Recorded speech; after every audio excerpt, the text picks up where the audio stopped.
tonga. My name is Rochelle. I'm New Zealand Māori on my dad's side and Cook Islands Māori on my mum's side, so I call myself double Māori because I keep best of both worlds. And in 2011 I just finished handing in my honours dissertation, and I was coming up with a research proposal for my master's, and I was interested in how we build health and public policy. So I have a health promotion background. My background is in health sciences, and what I wanted to do was to go back to the Cooks and look at what would need to happen in order for the Cook Islands to introduce a tax on sugar sweetened beverages.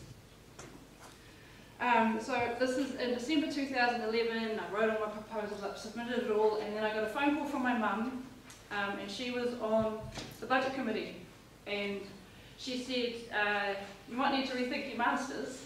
We've just decided we're going to put in a tax on sugar sweetened beverages, so you can't come over and research how to do it, we're going to do it, you're going to have to do something different. So in a month or two I changed the scope and decided to look at, well, this is a small island developing nation who is currently introducing a tax that much larger nations are struggling with. How are they doing it? So essentially I just wanted to look at how healthy public policies are made in small island developing nations. And we have a unique context in small island developing nations that we don't have in bigger countries.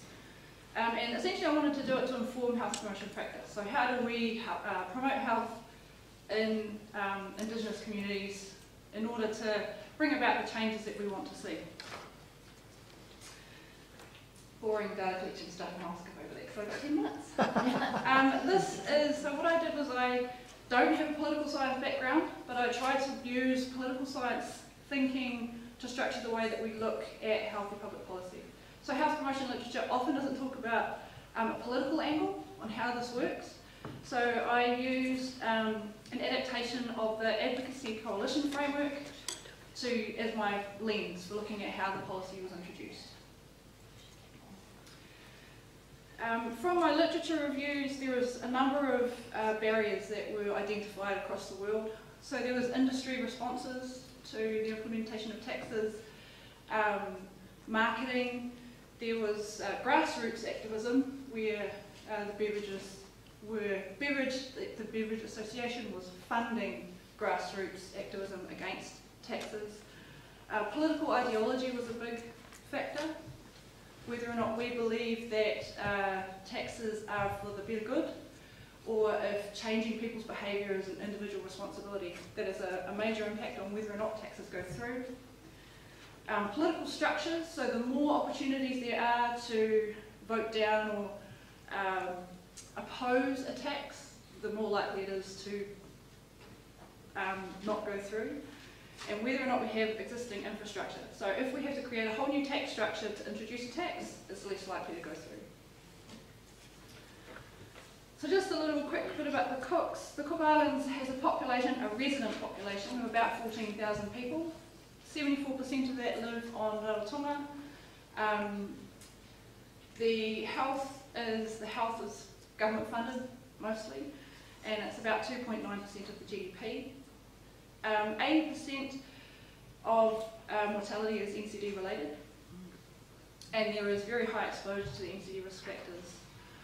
70% of the Cook Islands income is generated from tourism. So the tourist market plays a big part in the government income.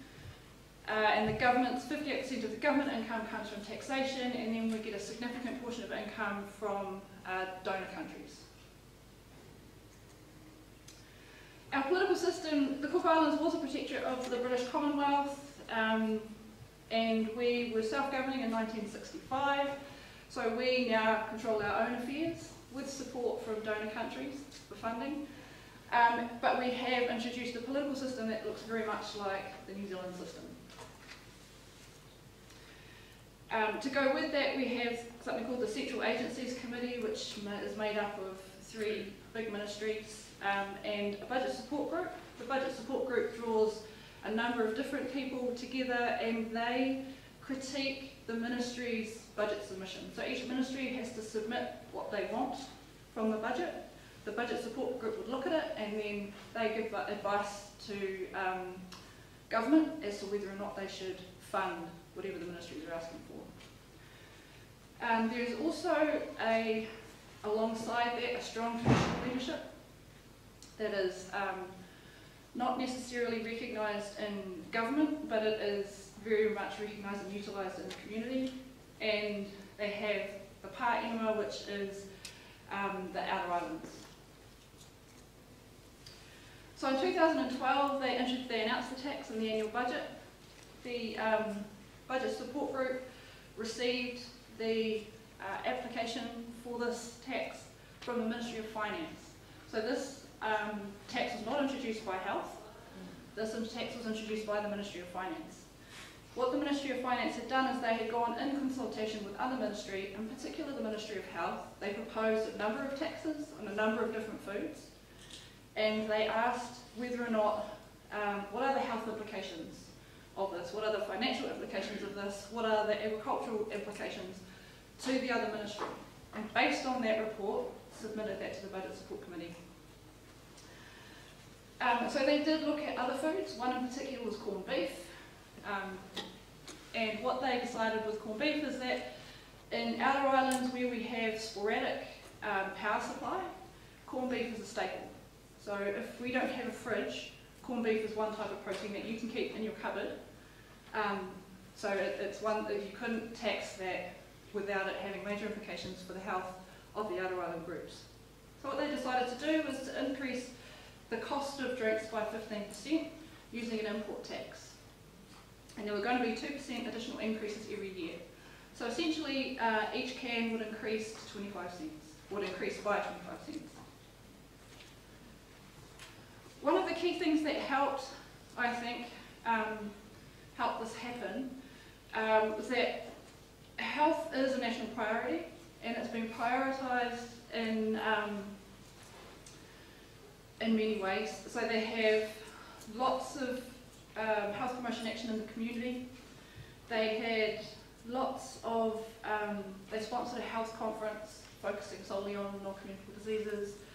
And when I spoke to people in the community, what they said was they knew that non-communicable diseases are a problem. So they were aware there was a strong community awareness that non-communicable diseases were a problem. I've got 2 minutes now, I'm going to hurry up. The other big thing is that they have a national sustainable development policy. And this policy, what it does is it prioritises NCD control at the government level. So all ministries are required to prioritise non-communicable diseases in some way if they contribute. What it also does is it provides a framework that requires different agencies in government to work together. So the National Sustainable Development Policy ensures that if the Ministry of Health wants to put something through, they have to talk with all related ministries, and it encourages those ministries to work together. So at the end of the day, there was very little response from the public, and there was very little response from industry. And potentially there was very little response from industry because they were already busily evading tax in another way, which was kind of outside the scope of my thesis, but they were investigated and there was something like a $15 million tax evasion thing going on for many years. But there has been a bit of a focus to empowering communities to maintain the push. So post-implementation, the increases are still going, the taxes are still in place. People are still, the community is still happy with them going through. Nobody has been, there's been no real reaction to them. And part of that is because they think that there is lower cost alternatives. One problem that we are having is the PICTA agreement, which is the Pacific Island Trade Agreements. So you can't have an import tax if it's coming from another Pacific Island. So what they're now doing is importing Coke rather than from New Zealand, they do it via Fiji. And so then that just creates another barrier to us implementing this tax. And the other problem that we've had so far is that we are unable to do the evaluations on whether or not it is successful.